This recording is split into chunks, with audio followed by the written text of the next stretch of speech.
This episode of the Beauty Industry podcast was brought to you by InSkin Cosmetics.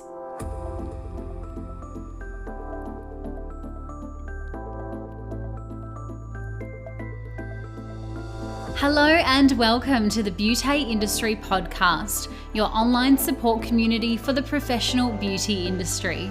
I am your host, founding director of Beauty Industry, Tamara Reid. Here we are closing the competitive gap and speaking your language. This is a platform created and dedicated to the professional beauty industry, valuing community over competition. We serve to help connect you with inspiration from industry experts, expand your knowledge through educational pieces, and bring you the latest in product and technology innovation. This is Beauty Industry. Today's guest is Aoife of Pretty in the City. Aoife completed her professional training in Ireland and holds qualifications from both CIBTAC, based in London, England, and CIDESCO of Paris, France.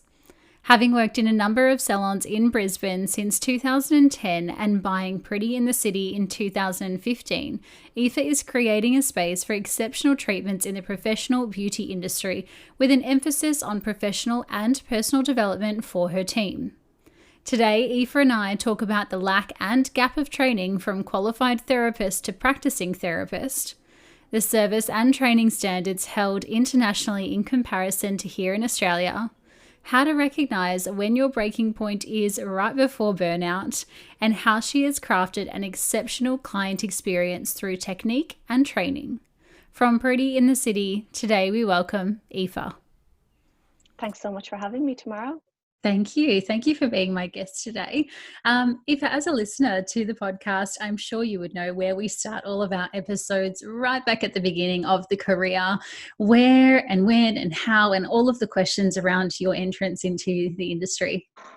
Yes, when I was thinking about this over the weekend, it was 13 years ago when I entered into the beauty industry. It feels such a long time. I always had an interest in the body and skin. I remember that from way back. Yes, I dabbled in a little bit of the makeup and, wanting to have my eyebrows and that kind of thing perfect in school. But for me, I started off quite holistically. I had a really keen interest in reflexology, and I used to actually have the treatment done a lot in school to keep me well. Obviously, being from Ireland, our winters are pretty full on.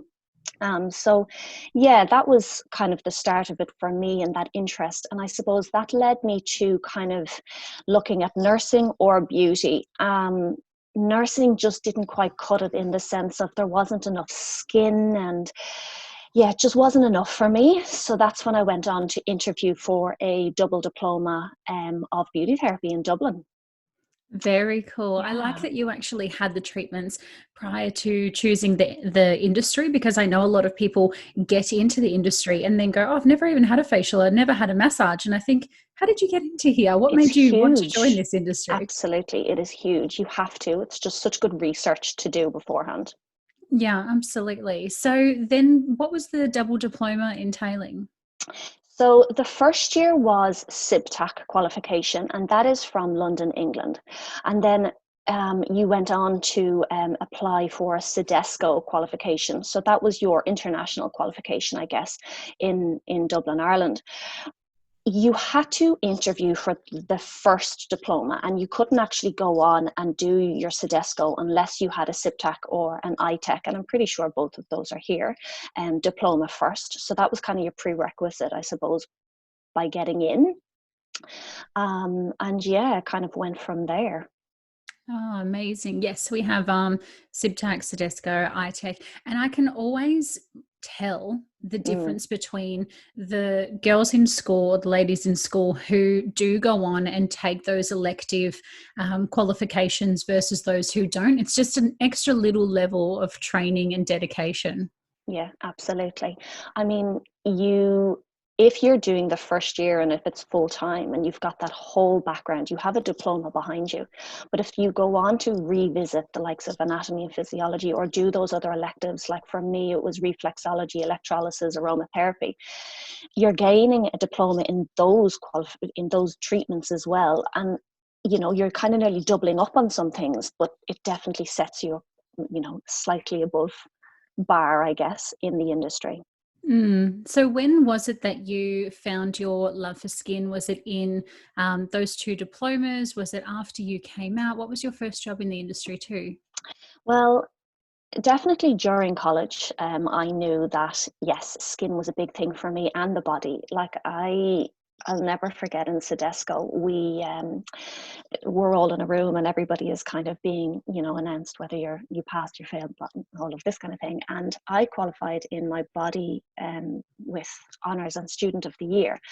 And I guess for me, it was very much so everything internally will come out externally.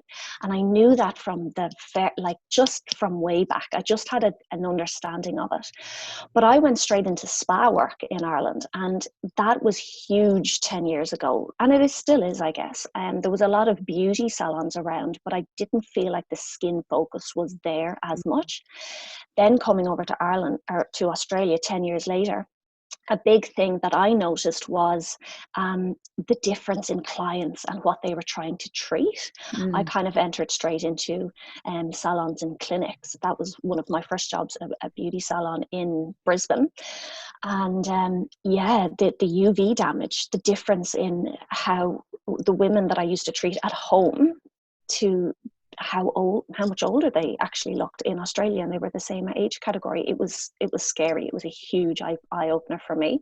And there was good skincare. There was like cosmeceutical brands in every salon that I worked in, and I just kind of jumped on every opportunity that I could to just mop up all of that information, because I definitely didn't have the product knowledge coming to Australia. So I definitely had to kind of learn hard and fast.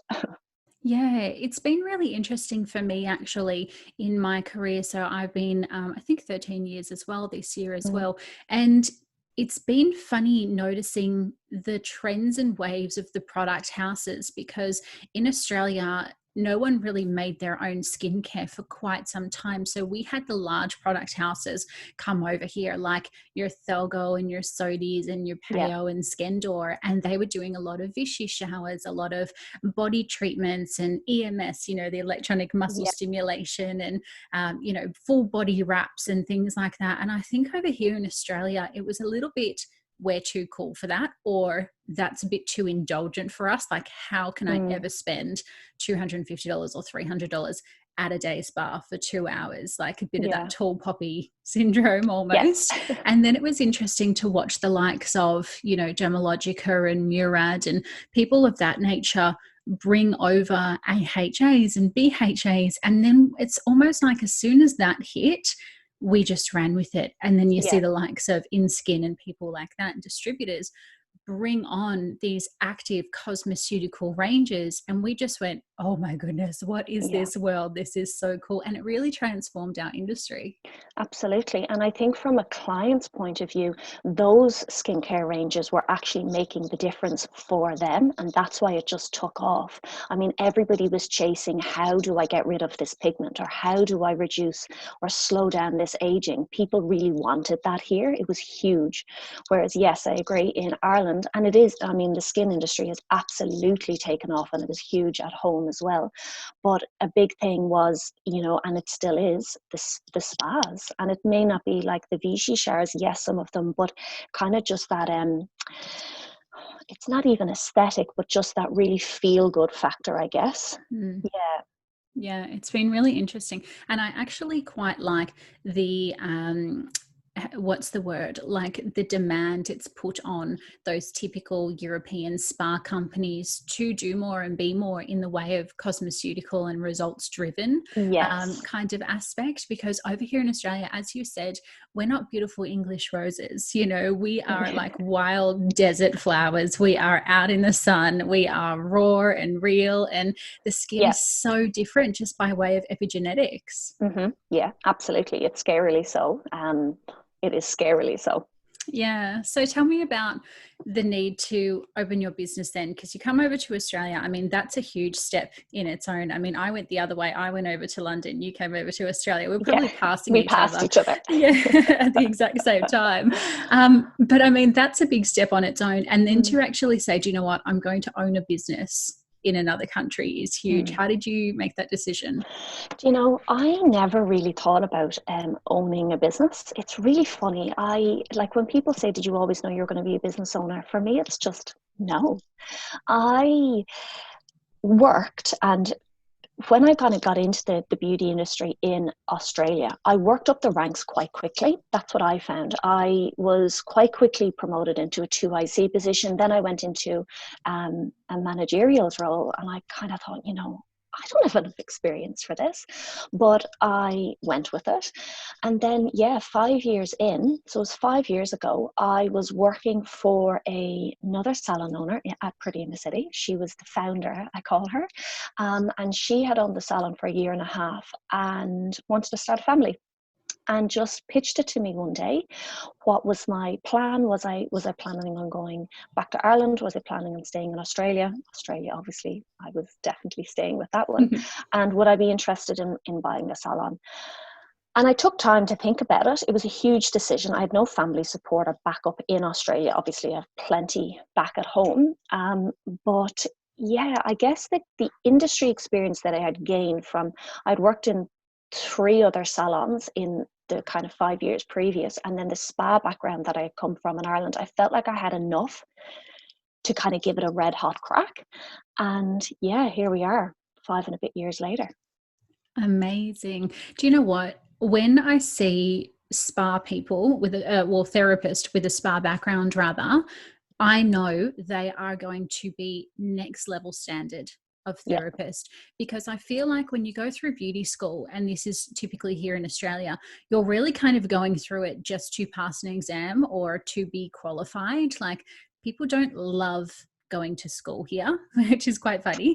But then they come out and they go straight into like a laser chain or, a typical beauty salon, and they don't get the care and the service and the excellent. But when you go through spa, you are trained in like your spa voice, your mannerism, your communication with the client, the grace of the treatment.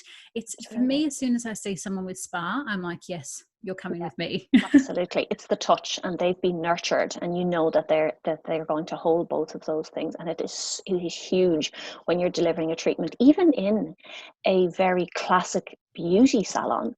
If you just have that welcoming touch before you come in and start an eyebrow treatment, it sets you above. It's a confident hand. It's the confident touch. That's what I call it in my clinic.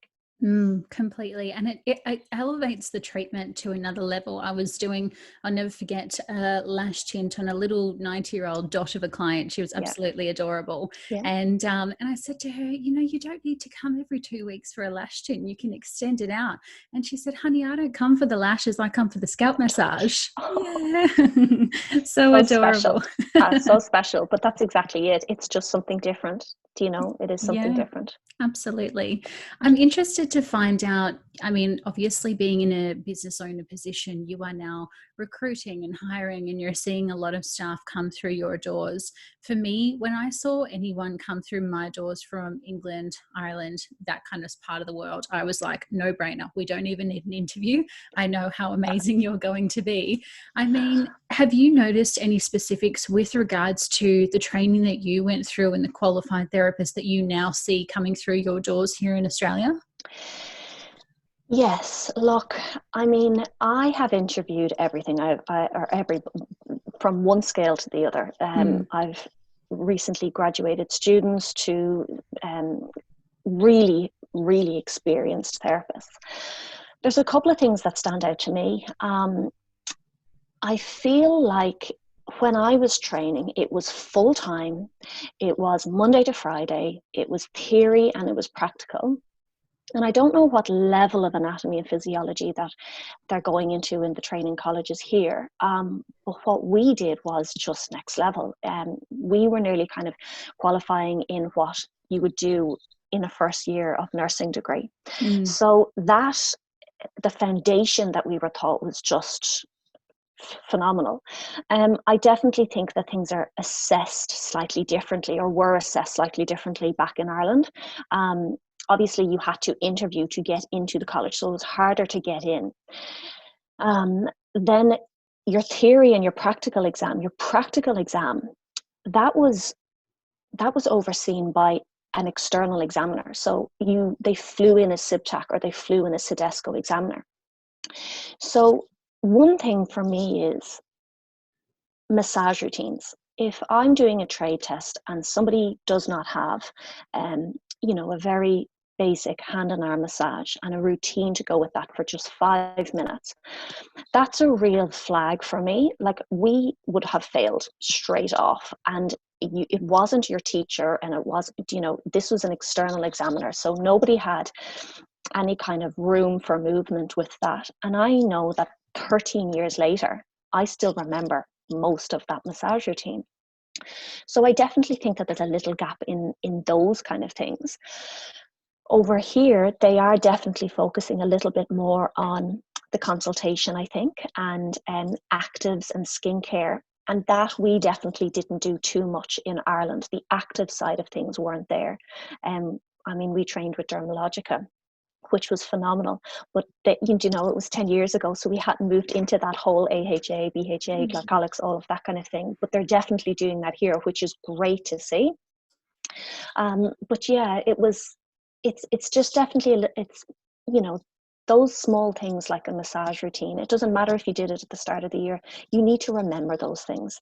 That is what is going to make you hireable. You can go in and do a hand and arm massage under an LED or perform a really good manicure. It's the basics, I think. And even presentation, I've noticed, and I'll never forget this, when I was over in London, when was it now? 2019. And we were sitting down for breakfast at a hotel, and it was the very first day of the Professional Beauty Expo.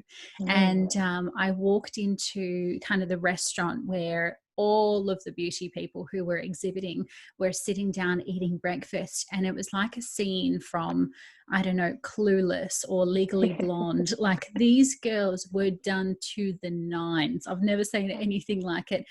Hair immaculate, lashes on, like face painted, stunning presentation.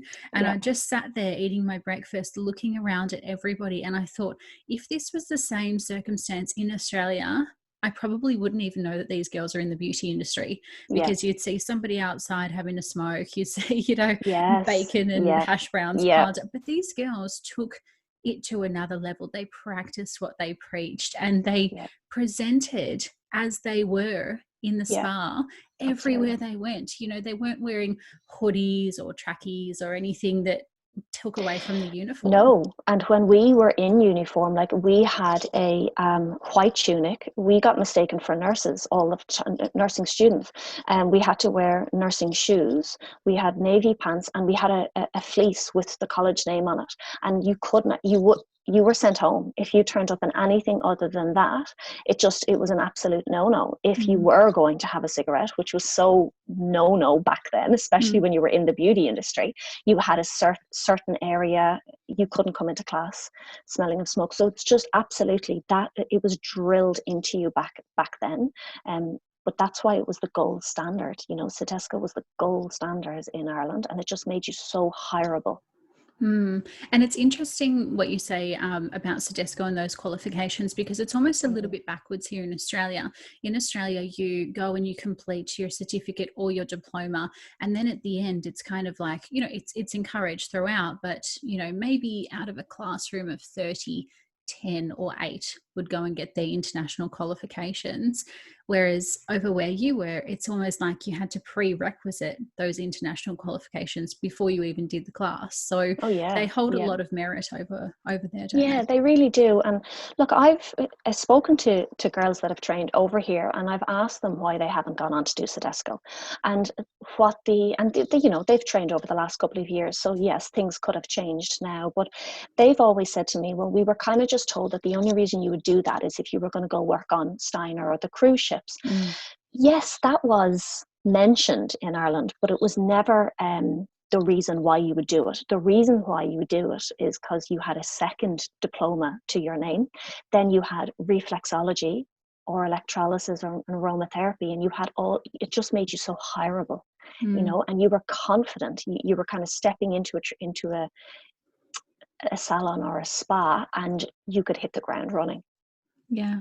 Yeah, absolutely. Couldn't agree more. I did go and do the cruise ships and worked Mm, internationally, but I still think even if I didn't, that qualification for me was just such an impressive thing to have on my resume and just personal experience as well. I thought I absolutely. am going to be more hireable, or if I do want the opportunity to go and work overseas somewhere, it's always in my back pocket. You know, it might not be tomorrow, or it might not be what I want now at 19, 20 years old in Yeah. diploma, but when I'm 30 or when I'm 25, maybe I do want to go visit another country and work there. Absolutely. And then it takes an amazing 19 or 20-year-old to know what they want to do when they're Mm, 30. Like we all kind of have an exactly. idea, but it really does. So I just kind of feel like if this is going to be your career and you really think, you know, highly and strongly enough about it, then get the best qualification you can and kind of go forward with that. That's the way I look at it anyway. And the level of comfort zone that you extend your own boundaries out of when you Yes, go and live and work in another country is something I could never explain. You know, when people go, "Oh, what about? Did you miss your family? Did you miss your friends? Did you make money? Da da da." It's not any. It's not about that. You know, it's just absolutely. you grow as a person. You are forced into situations where you may not have ever experienced before, and the cultural Absolutely. diversity of the landscapes and the people. It's just such an experience. Absolutely. It's the personal development is just next to none. I could not agree more. You really grow up. You really, really grow up. After the break, Aoife and I talk about training, technique, and burnout. But first, a word from today's beauty partner. Community, while we're on the subject of incredible women in our industry, I would love to share a story of another incredible industry figure. The story of a woman with a dream, her garage, a pair of heels, and some flats. Maria Enacoccioloni only ever wanted one thing: to create her own range of candles. In the spring of September 2007, in her garage of her family home, Maria lit the flame of a dream bigger than anyone, including she, could have ever imagined: In-Skin Cosmetics. In-Skin Cosmetics launched with one brand, no clients, and a vision to return to the heart and soul of the Australian beauty industry. In her flats, Maria was the warehouse manager, pick and pack customer care, operations and logistics. In heels, she was sales, marketing and education. In October of 2007, In-Skin Cosmetics launched to the trade in Sydney and Melbourne, and soon had its first 30 partners. Maria's kids became the part-time pick and pack team, and her husband CFO by night, working a full-time corporate job by day. Within 6 months, In-Skin Cosmetics welcomed Imogen C, and 2 brands proved too many for the garage. It was off to In-Skin's first ever official head office, and hello to new additions: In-Skin LED, Cosmeti Peel microdermabrasion, and Skin Inject clinical and retail skin needling devices. In 2009, Maria added to In-Skin's portfolio when she created her first ever range, and while it wasn't candles, it was destined to become Australia's fastest growing and #1 cosmetical skincare range, O Cosmetics. Australian made, owned, loved and internet protected to ensure skin health journeys happen face to face with an expert, and designed specifically to fight skin aging, correct serious skin conditions and ultimately result in skin health, youth and confidence. In 2017, Maria, in collaboration with Nicola Quinn, created and launched Ginger and Me, a new skincare range born to address modern skin concerns with the touch of luxury and, in all honesty, after too many cocktails on a rooftop bar in Hong Kong. Ginger and Me is dedicated to the sisterhood, with a focus on mindfulness, empowerment, and skin health results, including a signature professional mindfulness treatment featuring an in-treatment guided meditation. In 2020, In-Skin Cosmetics has transformed from a beauty distributor to a leading medical aesthetic distributor, and is home to a powerhouse portfolio of skin health products and devices, including O Cosmetics, Ginger and Me, Dermapen World, Imogen C, Viora Devices, Photon Smart, CryoPen, and Skin DNA. The In-Skin Cosmetics family, though now bigger than ever and still growing, continues to go from strength to strength, anchored by the same founding 8 core values Maria created in her garage: integrity, customer-centric, transparency, the honeypot, personal responsibility, gratitude, family, and growth. To this day, these values are taught to each new team member during induction by Maria personally. Maria and InSkin Cosmetics may have left the garage over 10 years ago, but this CEO, director, creator, and leader still wears both heels and flats. It just depends on the day. And that candle range, well, she's still working on it.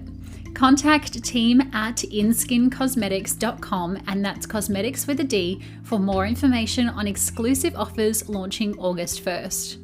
Thank you so much to the team at InSkin for making today's episode possible. And now back to Aoife. So we're talking about the exchange from being qualified and going into clinic, and you and I were having a chat offline at an event about bridging that gap, right? Yes. So tell me about your passion to do this. So I've definitely noticed that disconnect. There's a huge amount of salons looking for staff at the minute, but everybody's looking for senior staff members. And it is so difficult for some of those students graduating. So yes, I am working on something to try and bridge that gap, whether it be from the platform that I have as a business owner and kind of providing that work experience. Like, we've got a work experience student at the minute, and we are a smaller boutique salon. We're not some of the larger chains. I am definitely spending, as the owner operator, a lot more time with her, and I feel I am quite a nurturing person, but I do feel like she is gaining a lot of experience in those 5 days.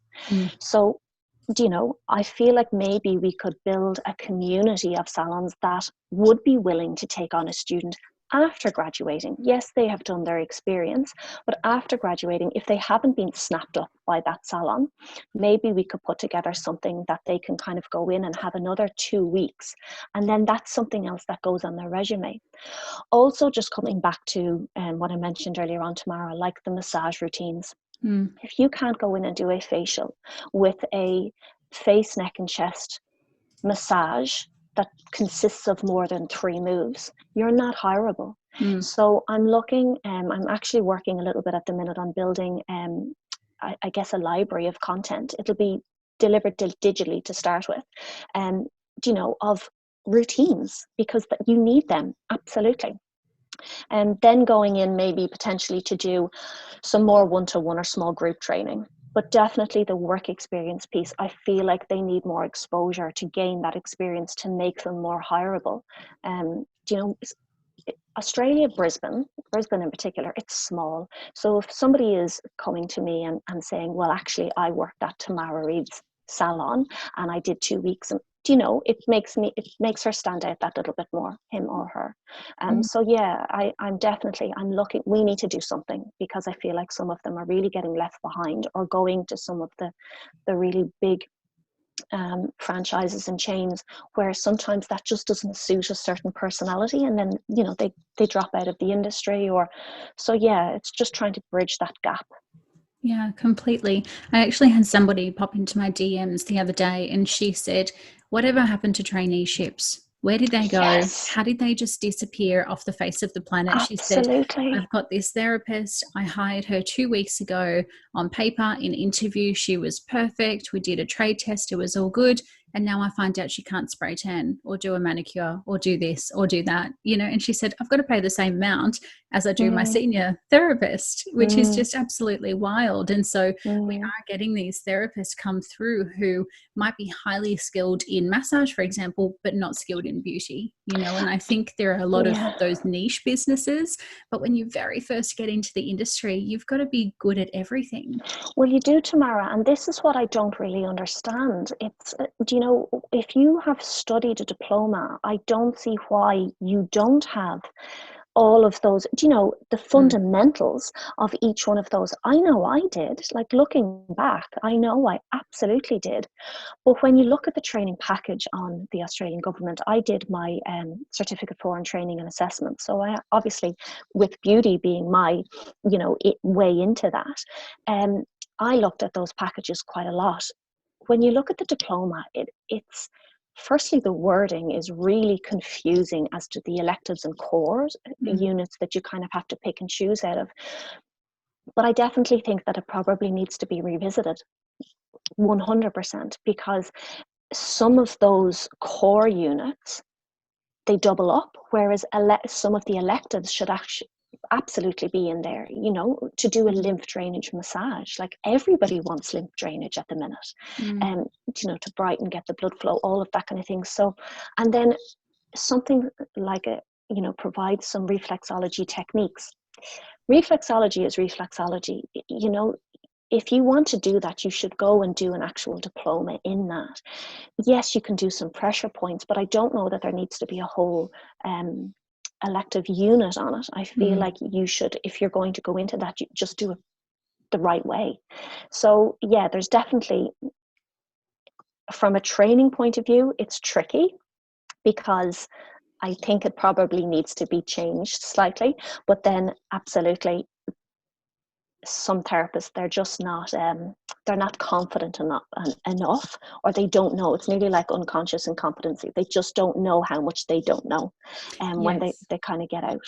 Yeah. Absolutely. And one big kind of what's the word, like task or tool that I actually used to get girls, I used to have treatments in my space every single month, just to kind of, you know, have a quality assurance, you know, how are you Absolutely. greeting the client? And they would go, do you want me to do a full consultation? And I'm going, yeah, absolutely. Absolutely. I am a Absolutely. client. I do not know you. You do not know my skin. I'm a client today. And then Yeah. afterwards I would go, this was fantastic, but this wasn't. So therefore I'm going to send you to Pretty in the City, because I know that they do a fantastic facial, and I want you to go see what a 10 out of 10 facial is like. I want you to Yes. learn from that, write down everything. At our next team meeting, you're going to tell everybody what was great about it, what wasn't, what you learned, what you're going to implement in the treatment, and then you're going to work on that. You know, but I think, Fabulous idea. Yeah. yeah, a big part of the unknown and the uneducated comes from therapists not having treatments themselves, so they don't know what it feels like. Yes, and I cannot stress this enough. And I have said this on various different speaking events, or you know, or even students. When was the last time you had a treatment? Not from your best friend in college.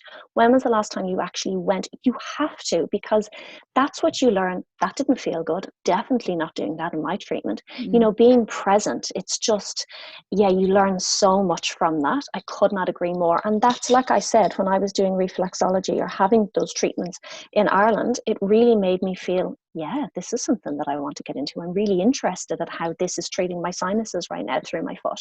So it's just those, could not agree more. Yeah, you learn so much from that point of view, I guess. Absolutely. I did a mystery shop in your space, which I wrote Yes. about on our blog for anybody who hasn't read it yet. 10 out of 10 treatment. It was absolutely incredible. I'm curious to know what your training looks like in your education in your space. Constant. Absolutely constantly. Um, so obviously when they first initially, I break it down. So if they're a graduate, I'll start with the classic beauty treatments and work our way up. But until we've kind of come through manicures, pedicures, hot waxing, strip waxing, and you've checked through that, well, then you're not moving on to the next. Definitely spending a lot of time. There's a lot of time put into new therapists, whether they're experienced or not, because obviously we have our own way. I have a policy and procedure manual that lists everything from every facial that we have to every waxing treatment that we have. We've got specific things and ways that we do things. So it's just the Pretty in the City way. Everybody has to initial that on the very first day that they come through, and it sits at the back room. And then, yeah, like I said, Tamara, constantly, I have treatments with my staff, and I always give them, we call it constructive feedback. I'll always have something. And I constantly listen to the wording and the language that's being used. I guess I hover a lot. The girls laugh at there's nothing that happens in the salon that I don't know about. But you have to, you know, if you have that standard, you just need to make sure that that's what's being followed as well. But it's also about hiring the right people. You know, if they have that same kind of value of professionalism and they're passionate, it's going to be so much easier than trying to push through with somebody who doesn't. But yeah, constant training and professional education as well for them, professional development and personal development. You know, there's a lot of very young girls that come with me, and those years are really important. When you're in your early 20s, you're learning a lot about yourself as well. So I guess it's nurturing that and giving them extra responsibilities, knowing their strengths, knowing their weaknesses, and just understanding what kind of leader you are, and that they understand that too.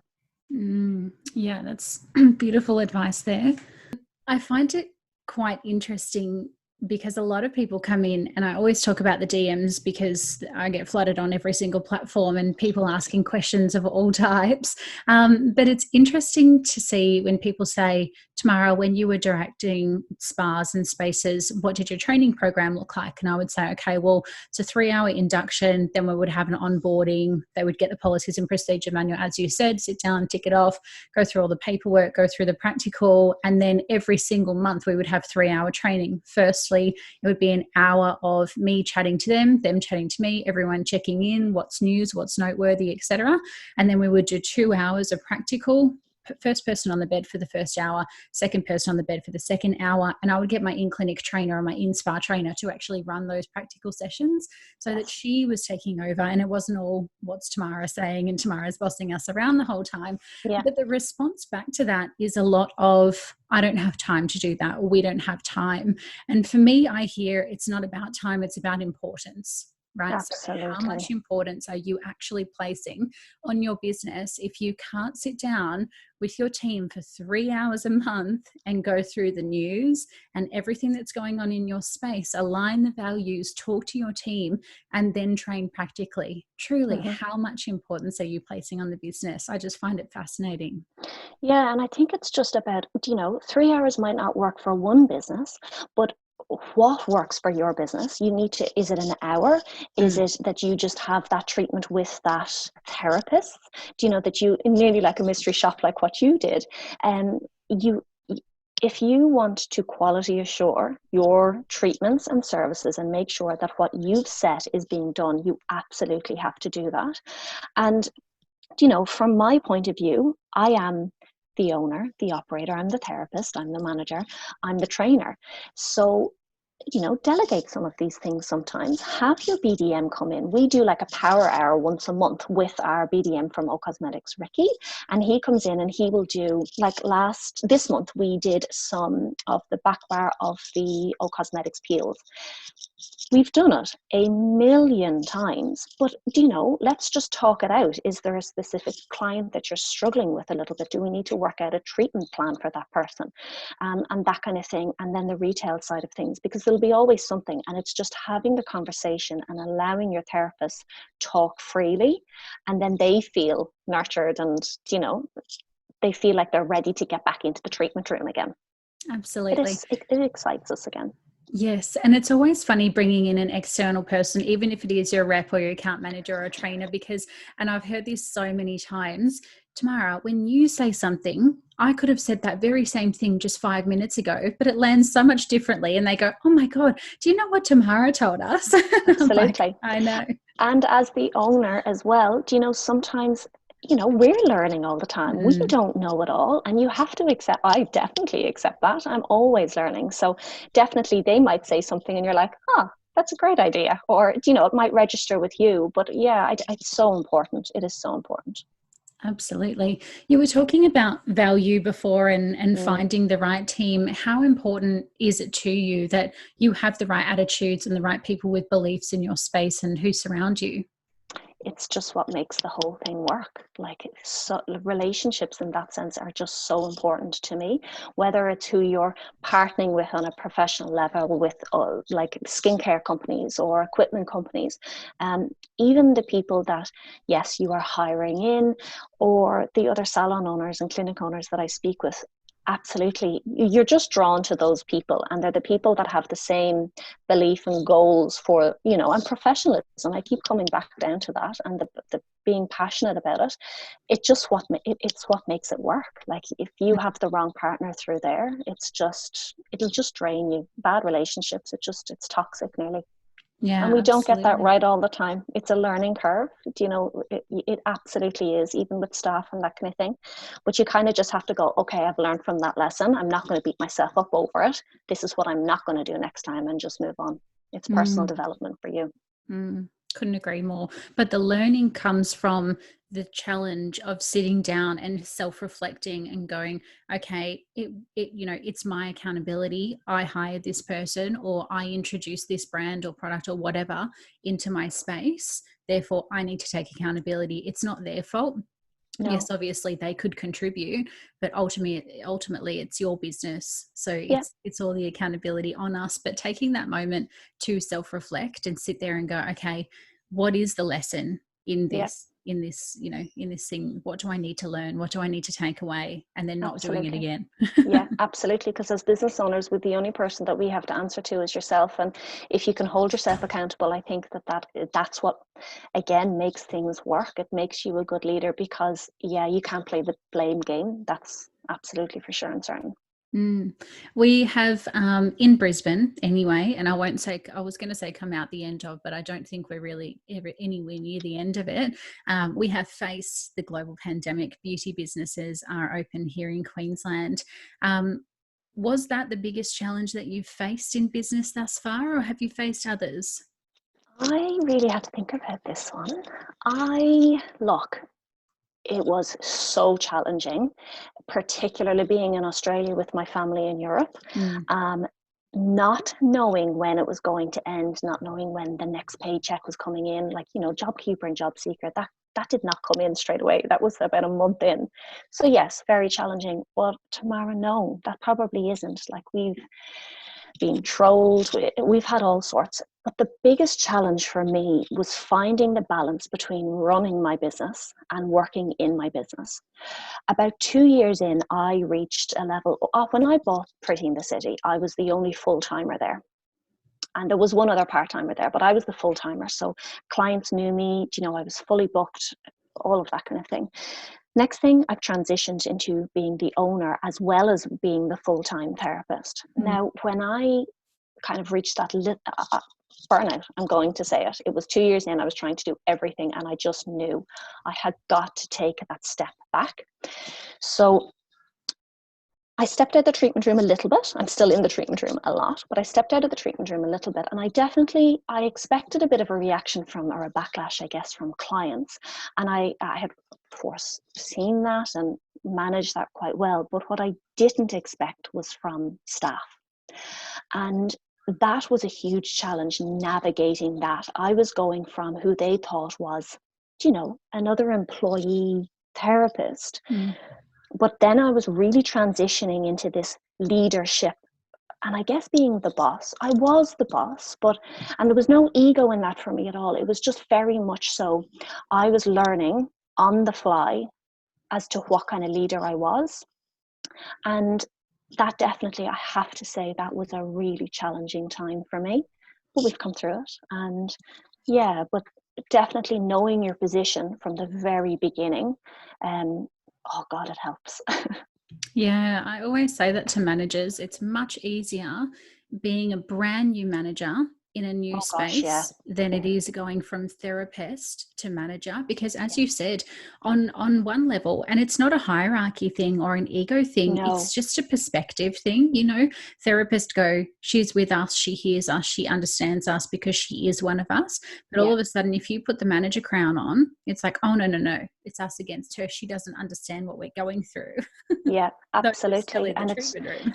absolutely, and if you're in a small team, there's nowhere to get away. You're not in an office or close, everybody has their lunch in one room, and it's a small area, and there's no getting away from that. And yeah, it can be really tricky to navigate through, but you just have to you know, it's nearly head down and get on with it. Keep pushing through, because yourself what way you want to go and where you're guiding your business, and you just have to push through it. Yeah, I'm interested to know what that breakdown and that burnout looks like for you, because I know for me, I'm very reactive, I'm high energy, but also low energy. I am Yes. moody and nasty, and I'm just making decisions on the fly. How did you recognize that you were about to burn out, or did you just go from zero to burnout and go, okay, now what? You know, the decision for me was when I was in the car on the way home, after it was probably maybe about 20 to 8 at night time, and this was a Thursday, and I had done until 7 on the Tuesday, on the Wednesday, and on the Thursday. I was going back in on the Friday until 6 o'clock, and then I was going to work the Saturday as well. And I rang my mum, and it was morning time, and I cried. I just said to her, I can't do this anymore. I don't want to go home and cook dinner. I'm quite a healthy person. I hold myself accountable for that, and active. I didn't want to go to the gym. I was too tired to get up. And in the mornings when I was at the gym, I felt sick because I really needed to be sleeping. So I was trying to do everything, and it just wasn't. I was at that level where I was on a Sunday just staying home because I wasn't catching up with friends. I didn't have the energy. It was just the energy. And I just said to her, something has got to give. And she said, yeah, it's going to be you. So, I needed to make the decision then, well, sit down. Where will I get more time? Tamara, this has changed as staff have come and gone, or staff have had children and had to reduce hours and that kind of thing. So you have to be very flexible in this, and it is hard sometimes, but if you're going to take an afternoon off to work on ordering or stock control or all of that kind of thing, then do it. I mean, after COVID there was definitely changes with staff and that kind of thing, and I'm kind of back in the treatment room a little bit more, so I'm back doing 6 days a week at the minute, but there's light at the end of the tunnel. We're hiring and that kind of thing as well, so you just kind of have to make it okay in your head, I guess. But for me, definitely just low energy, didn't want to see people. I was giving absolutely everything to the business, but nothing to my personal life. And I knew that that's not what I wanted to do going forward. I was going to end up alone with cats and never married. Do you know, I had the very same moment. I remember I had done, we were doing those crazy 24-hour trades at Westfield because we had 3 different locations in Westfield, and one of the girls the day before had called in sick. So I had come off the back of a 12-hour and then straight into a 24-hour. And my partner was living in Sydney at the time, and he phoned me and he said, hi, how are you? And I said, you know what? I am so exhausted. I can't even talk. I can't even tell you anything. I said, you just talk to me. And I remember walking to my car park, and he was like, so this happened, and then I ate this, because he didn't know what to say. It was a one-sided conversation. And I realized the next day, when I couldn't even get out a word because I had spoken for such a long period of time and just given so much energy, that I was going to break. Well, I probably had already broken, but it's in that kind of exchange of conversation that you go, I can't even be bothered talking right now. It's a realization. Yeah, that's exactly it. And that's it. People that are not in the industry, Tamara, they don't realize how much energy you do give on a daily basis with, you're going from one personality to the next personality to the next personality to the next. And it's just, and then when you're managing a team as well, the energy that, it's huge. It is huge. This all being said and noted, what's your advice for other business owners? Obviously, you've worked overseas, you own a business overseas from your hometown, you're looking at bridging the gap and training and extending standards and, finding that balance between being in the treatment room and having your Mondays off. What have you learned from all of this that you would share with others? A huge thing for me is to just reiterate that running a business is a huge commitment. I don't know that everybody actually realizes the amount of time that's involved in running a business. From the get-go, have a really clear vision of what your position is going to be in that business. It will stand to you in every way going forward. Know your strengths and know your weaknesses, and employ people to help you with those weak spots. Don't, like what I did, try and do all of your bookkeeping and, delegate those jobs. And also, I really recommend that if you are a new graduate or a student coming out of college, don't open something straight off the mark. Get into a clinic, get into a salon, get the experience, because that is invaluable to you. You will learn how to do stock control and inventory and policy and procedure manuals. That experience is invaluable. And I cannot recommend that highly enough. But just with really clear goals, go into that business with a vision of what your position is going to be. Very, very wise advice. I wish I took that advice even when I opened Me up too. beauty industry. Oh, Aoife, thank you so much for coming and having a chat with me today. It's been delightful talking with you.